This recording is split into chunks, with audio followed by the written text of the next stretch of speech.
મહેસાણા મહાનગરપાલિકા ખાતે આજે કારોબારી સમિતિ સ્ટેન્ડિંગ કમિટીની બેઠક યોજાઈ હતી, જેમાં 14 જેટલા કામોની દરખાસ્તો રજૂ કરવામાં આવી હતી. આ બેઠકમાં વહીવટી પ્રક્રિયાને વધુ પારદર્શક બનાવતા નિર્ણય લેવામાં આવ્યા છે. બેઠકમાં દરખાસ્ત નંબર 5 મુજબ કચરાની હાથલારી ખરીદીનું ટેન્ડર રદ કરવાનો નિર્ણય લેવામાં આવ્યો છે.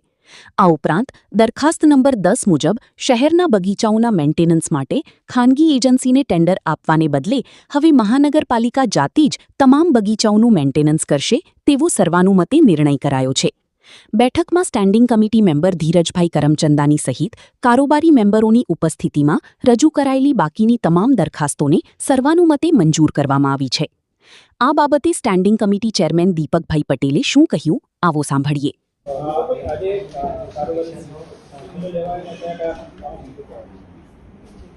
આજે મહેસાણા સ્ટેન્ડિંગ કમિટીની